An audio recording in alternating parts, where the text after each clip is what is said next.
Apa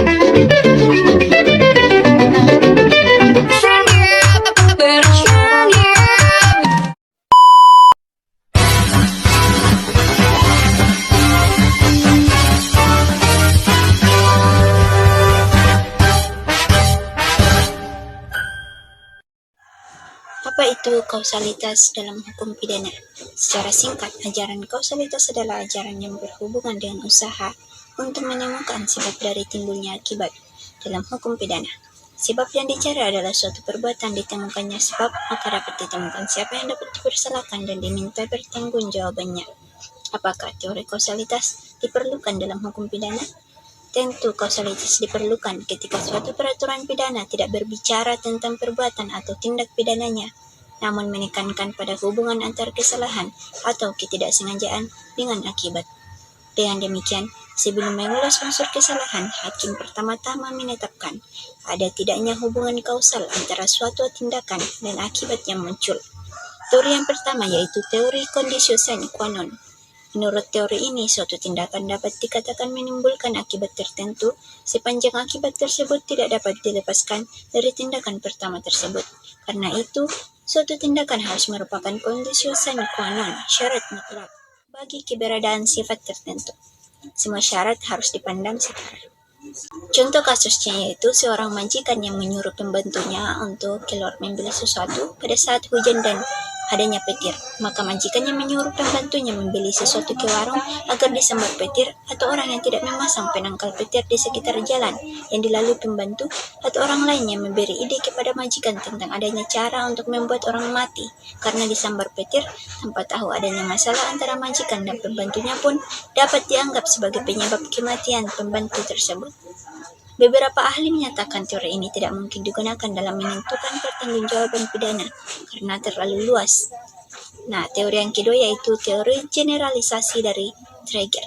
Teori ini hanya mencari satu saja dari sekian banyak sebab yang dapat menimbulkan akibat yang dilarang.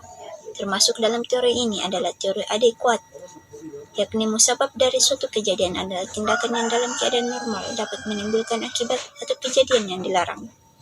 Keadaan yang normal dimaksud adalah bila pelaku mengetahui atau seharusnya mengetahui keadaan saat itu yang memungkinkan timbulnya suatu akibat.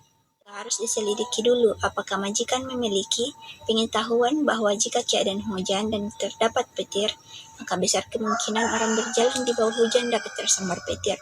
Keadaan saat itu memang hujan lebat dengan petir menyambar, namun ia tetap meminta pembantu keluar membeli barang. Jika iya, maka majikan dapat dinyatakan menjadi musabab objektif dari meninggalnya pembantu akibat tersambar petir, karena tidak adanya sebab lain.